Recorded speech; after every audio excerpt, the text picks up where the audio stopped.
Hello, my name is Chad Floyd and I'm a district judge here in Cullman County, Alabama. I'm the judge responsible for the administration of the small claims docket. First of all, what is a small claims docket? Small claims docket is a docket for the court to hear civil disputes between parties. Those parties can be individuals or corporations where the amount in dispute is $6,000 or less. Some parties choose to hire counsel to represent them before the court for these proceedings. However, the vast majority of individuals appear before the small claims court self-represented. Here are the answers to some of the questions that I get asked most often about what to expect and how to prepare for an appearance before the small claims court.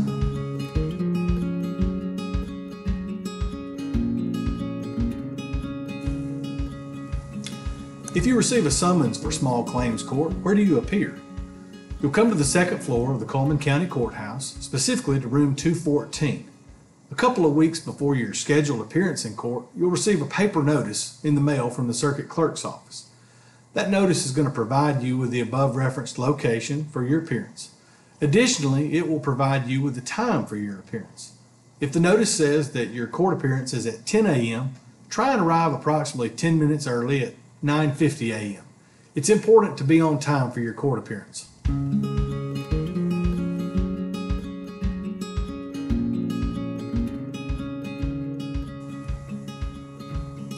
What will you need to bring with you to your small claims court appearance? It's important to gather any and all helpful and relevant documents when you come to court. This would include any writings, invoices, receipts, or anything that you feel may help the court to understand the nature of the dispute between the parties. So often, people appear before the court and they tell me about all the documents that they have at home pertaining to their case. Unfortunately, those documents being in the drawer at home on the date of trial are of no assistance to us.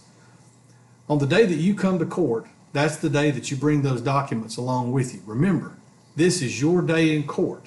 In many cases, an individual will come before the court and want me to examine the pictures on their cell phone. While this would be convenient, unfortunately, it's not allowed. Any photographic evidence that you would like for the court to examine will need to be printed out and brought along with you on a separate sheet of paper. That way, the opposing party will have an opportunity to review the submission as well. If relevant and properly admitted as a piece of evidence in your case, the photograph will be marked and submitted into the court record.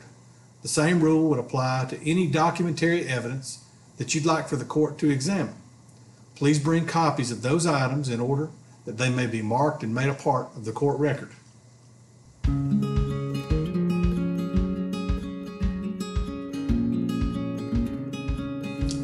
Who do I need to bring with me to court?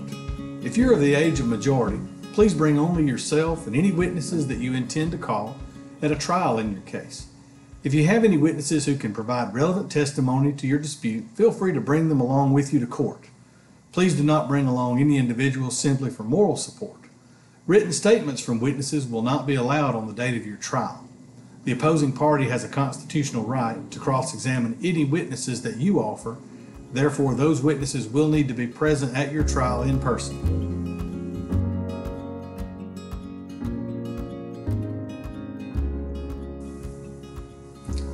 What should I expect once I arrive for trial?